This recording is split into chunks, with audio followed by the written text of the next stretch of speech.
ሰላም ክቡራት ሰማዕቲ ሓበኹም ኣርከበየ ሎማዓንቲ ንእሽተይ ኣብ ማሕበራዊ ሚድያ ካብ ዝፀሓፍዋ ብዛዕባ ብሄረሰቦ ንምልላይ ናባኹም ከብላ መሪፅ ኣለኹ እሞ ሰናይ ፅንሒት ላይክ ሸር ግበርዎ ብላይክ ጀምርዎ ሳብስክራይብ ዘይገበርኩም ኣሕዋትና ሳብስክራይብ ግበሩ ሰናይ ምክትታል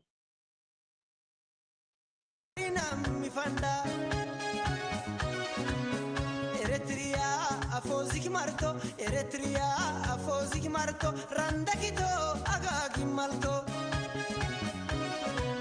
Diwaliyo kugini misho kuzabali kwa agagisho حراي كبرات سمعتي كمتي لما أتوي والكو ناي بهرسه اللمدتات وي كبرتاتنا كنزارة ولو كابتو بزر كلا وحد زعبا بهل بهرسه التي مبزعتي وهزبي أب إيرتران حدا كبابيتات إثيوبيان زنبر كوشاتي قوانقوا ززارب محبرة سري فهلوم دما أب حرشان كبتي أمر ربحن زتمسرته كوينو كاب عودي كتبا محبراوي كرسي كساب امنت سنتوبن زسافحي حابتام لمدتات اللو اتي كندي ملليو باهلي سهو وزوم السعلو قليم محبراوي بوليتيكاو قرسي بهلاوي محبرة سهو بحرشا أبو زجزا بفلاي مالتي بحرشا أبو زجزا بفلاي دما بنجدة كلانس نعليتات تريبلس زتواقع رأي زي بنجداتن بعليتاتن ندكة ويزتسرت يو ديمقراسياوي محدرهم راكيبة يبهل ማሕበረሰብ ሰሆ ብማእከላይ መንግስቲ ዘይኮነ ብዲሞክራሲያዊ መንገዲ ብዝምረፁ ዓበይቲ ዓድን ለባማትን ወይ ራኪበ እዩ ዝምራሕ ነይሩ እዞም መራሕቲ ንውሱን እዋን ተመሪፆም ክርክራትን ግጭታትን ይፈትሑ ዋንነት መሬት ኣብ ማሕበረሰብ ሰሆ ክልተ ዋናታት መሬት ወይ ድማ ክልተ ክፍልታት ኣለዎም እቲ ሓደ ኣሳይመራ ይበሃል ቀያሕቲ ሰባት ማለት እዩ እዞም ክቡራት መሬት ዝውንኑ ድማ እዮም ከምኡ እውን ኣዶ ይመራ ካብ ይበሃሉ እቶም ካልኣይ ኣዶ ይመራ ፃዓዱ ሰባት ማለት እዩ እዞም ታሕተዎት ክፋላት ወይ ክፍልታት ናይ ዕድመ ደረጃ ዘለዎም ከዓ ተመሳሳሊ ዕድመ ዘለዎም ሰባት ብሓደ ተወዲቦም ናይ ባዕሎም ሓለቓ ይመርፁ እዚ ሓለቓ ኣብ መንጎ ኦም ንዘለዓሉ ግጭታት ይፈትሕ እቶም መንእሰያት ናይ ባዕሎም መንእሰይ ሓለቓ ይመርፁ እቶም ቀዳሞት ንረኣናዮም ዓበይቲ ብናይ ነገዳት ብካልእ ዝተመርፁ ለባማት ሽማግለ ቆፅሊ ባዕሎም ዘውደቕሎም ክኾኑ ከለዉ እዚኦም ከዓ ናቶም ርእሶም ዝከኣሉ ይመርፁ እቶም መንእሰያት ማለት እዩ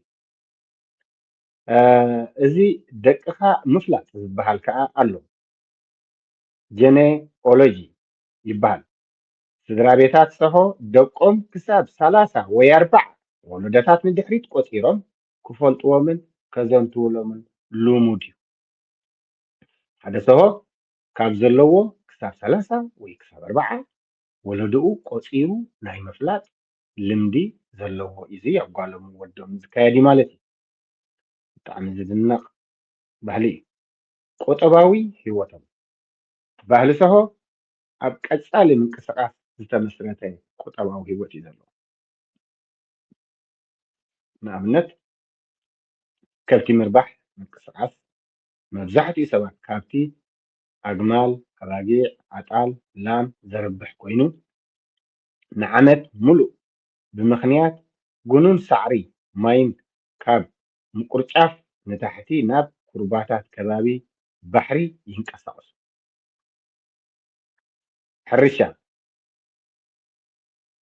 ኣግሮ ፓስቶራሊዝም ሓደ ጉጅለታት ድማ ብዝሰፈረ መንገዲ ሕርሻ ይካይድ እዮም። ንኣብነት ብሕያር ንምፍራይ እቲ ብሕያር ምፍራይ ማለት ብቋንቋኦም ናቱ መግለፂ ኣለዎ ማለት እዩ። ንግዲ ጨው ሳልት ትሬድ ብፍላይ ገለ ጉጅለታት ከም ሂዳሮ ኣብ ምብራቃዊ ከባቢታት ንግዲ ጨው ይነጥፉ ነይሮም። ንኣብነት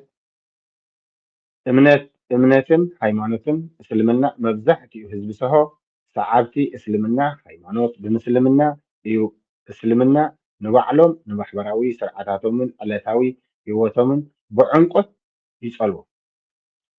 ክርስትና ገለ ውሕዳት ጉጅለታት ኣብ መንጎ ከም ምኒፈሬ ደብሪሞላ ድማ ሰዓብቲ ክርስትና ይርከብዎም እዮም። ካልኦት እውን ኣለዉ ምናልባት ዘይጠቀሶም ኣብዚ ማለት ኣነ ዝፈልጦም እኳ ኣለዉ። ስነ ስርዓት መርዓ ኣብ ባህሊ ሰሆ ዓብይ ቦታ ኣለዎ። ምሕፃይ ወይ ድማ ምሕጫ ኢንጋጅመንት መጀመርያ ናይ መርዓ ሃዋህው ብምሕጫ ወይ ብምሕፃይ ይጅምር። ተዋሰብቲ ወይ ተዓረቕቲ ኣድሚኔተርስ ናብ ስድራ ቤት እታ ጓል ቡን፣ ሽኮር፣ ገንዘብ ወይ ስርናይ ከም ህያብ ሒዞም ይኸዱ። መጀመርያ ማለት እዩ መርዓ ስድራ ቤት እታ ጓል ነቶም ተዋሰብቲ ወይ ንወረድ መርዓ ጓል የዳልውሎም። መጠን እዚ ደውሪ ሊሾ ተባሂሉ ዝፅዋዕ ኩሉ ህያባት ናብ ኣደ እታ ክትመርዖ ዘለዋ ጓል ይኸይድ ልሾ ማለት እዩ። ግዜ መርዓ ኣወዳትን ኣዋልድን ካብ ክልቲኡ ስድራ ቤታት ኮይኖም ናይ መርዓ ዕለት መጠንን ይውስኑ። መርዓ መብዛሕትኡ ግዜ ድሕሪ ምሕፃይ ሓደ ዓመት ይገብር።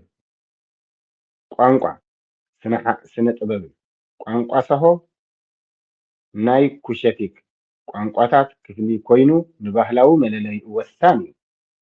ባህላዊ ሙዚቃ ደርፍን ባህላዊ ደርፍታትን ሰሆ ትራዲሽናል ሶንግ ኣብ በዓላት ከም ሓደ መስከረም የዘውትሩ። እዚ ደርፍታት ንጅግንነት፣ ንተፈጥሮ፣ ንፍቅርን ንዕለታዊ ህይወትን ዝገልፅ ድማ እዩ። ስነ ቃላትን ግጥምን ህዝቢ ሰሆ ብትረት ኦራተር ይፍለጥ። ኣብ ኣኼባታት ዓበይቲ ዓዲ ግጥምታትን ምስላታትን ብሰፊሑ ይጥቀምሉ። ከምኡ እውን ህዝቢ ሰሆ ብጅግንነቶምን ንናፅነቶም ዘለዎም ፅኑዕ ድሌትን ይልለዩ። ታሪኮም ንወረርቲ ብትግዓት ምቁዋምን ምምካትን ዝግለፅ ታሪክ ኣለዎም። ካብ መፋርቅ መበል 20 ክፍለ ዘመን ጀሚሩ ድማ መብዛሕትኡ ብከምዚ ሰብ እናሰፈረ መፂኡ እዩ። ነዚ ፅሑፍ እዚ ዝፀሓፈልና ኣድም ዑመር እዩ። ቴንኪዩ ኣድም ዑመር እዚ ንማሕበረሰብ ሰሆ ብምምልካት ዝፀሓፈልና እዩ። ቴንኪዩ ከምዚ ዝኣመሰለ ፅሑፋት ኣብ ዝረከብናሉ እዋን ንኩሎም ብሄራትና ብሄራት ኤርትራ ዘንፀባርቕ ይጠቅም ዝበልናዮ ኩሉ ግዜ ክነቅርበልኩም ኢና። ክቡራት ኣሕዋት ንስኻትኩም ድማ ሸር ላይክ ግበርዎ። እቶም ሳብስክራይብ ዘይገበሩ ኣሕዋትና ሳብስክራይብ ክገብሩ። እታ ኣርከበ ቲቪ ትብል ድማ ኣብዚኣ ብሊንክ ምስኣ ኣልጊባ ክሰዳየ ሳብስክራይብ ክትገብሩ እንዳተማሕፀና ይቀኒየልና። namni fanda eritrea afozik marto eritrea afozik marto randakito agagi malto diwaliyo kugini misho kuzabali kwa agagisho ziramahini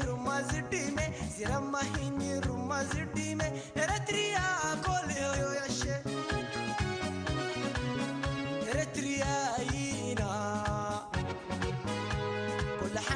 سبيلو إريترياينا كل حد عسبيلو وعيبشونا يني منكم زدم تمن هنا ليك عندم كفيل الشم وعيبشونا يني منكم زدم تمن هنا ليك عندم كفيل الشم وعيبشونا يني منكم زدم تمن هنا ليك عندم كوب على الشم ثانك يو خبرات احوات لايك سبسكرايب شير جمرو ثانك يو يغني لنا عبد القدس كساب نرحب